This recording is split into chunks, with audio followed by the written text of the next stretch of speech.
Israel supplied iron domes are captured in Ukraine by Russians. Iran, Israel, arch rivals, and the rockets which are fired from Hamas, from Palestine, they are provided by Iran reportedly to groups based in Palestine. Israel does not want its technology, its tech, to end up in the hands of Iran. Israelis are of this view that Iran can replicate it. Iran can find a way to bypass this technology, firstly. And secondly, they say that transfer of this technology, this air defense system to Ukraine could lead to a backlash from Russia. Russia will definitely hit back in some form, military or other forms, against Israel. And thirdly, they say that training of Ukrainian officials on Iron Dome will take some time. That is why Iron Dome can't be delivered to Ukraine in short term. It means that Israel seems to be denying the request from Ukraine. Ukraine will not get Iron Dome from Israel. But Patriot going to arrive in Ukraine in coming months. How to counter Russian air superiority is the main concern for Ukrainians. Russians are in charge of skies in Ukraine. They hit Kiev, they hit central, western, eastern parts of Ukraine. Ukrainians need air defense systems, effective air defense systems, but they'll have to rely only on Patriot and some provided by EU countries, not Iron Dome from Israel. Second, we know that the US has approved delivery of JDAMs to Ukraine.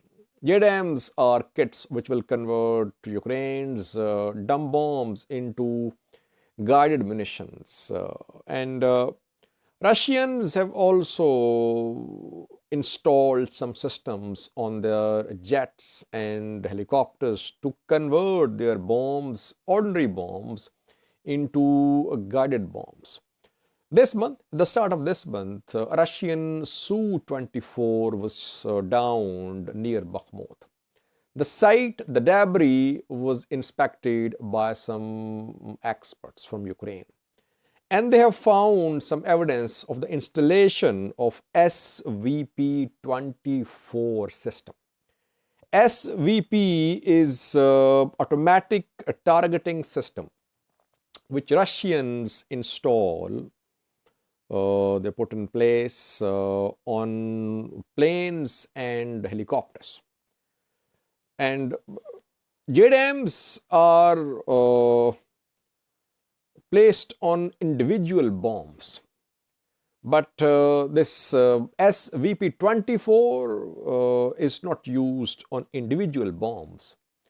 It is fixed on planes, jets, or helicopters to convert the bombs fired from these jets and helicopters into guided bombs. The system is less effective than JDAMs, but evidence is being shared that Russians are using SVP-24 on their jets. The Su-24 down near Bakhmut had this system installed because some PCBs, remnants of some PCBs recovered from the site indicate that there might have been an SVP-24 installed in that downed plane. So again, as I've been saying in previous video, this is the war of tech as well. War of advanced tech of Russian side and US side. US, NATO side versus Russia. Which side has better military tech? That will be decided in coming days and months. Both are using their best attacks, especially Russians and Americans. Lastly, viewers, China is furious at US-Chinese military spokesperson a few hours ago declared US as an international threat.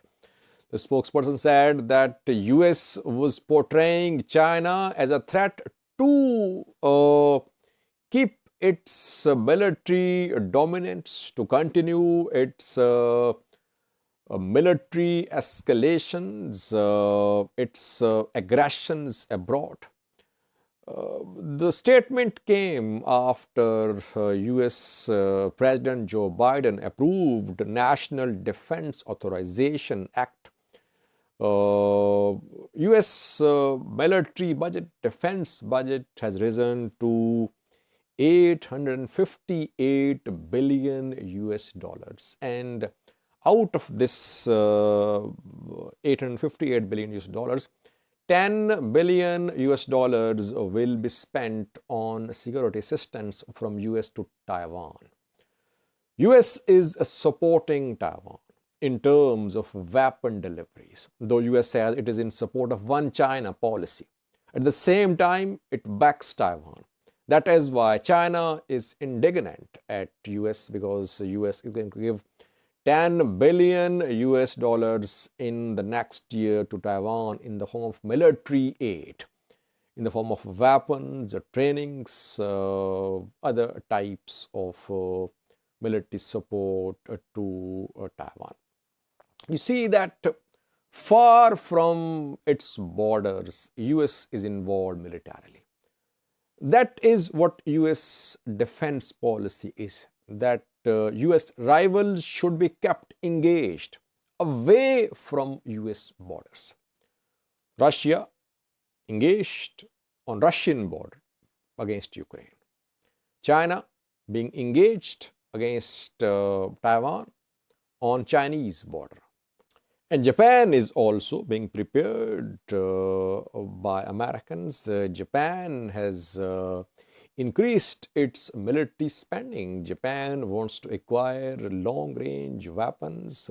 It wants to convert its military into a full-fledged regional force to counter Chinese threat, which Americans say is a regional threat, though China denies. China says that the US is an international threat, which uses China, which portrays China as a threat. Actually, US is a threat which is using China's name to continue its military aggressions abroad. Thank you for watching.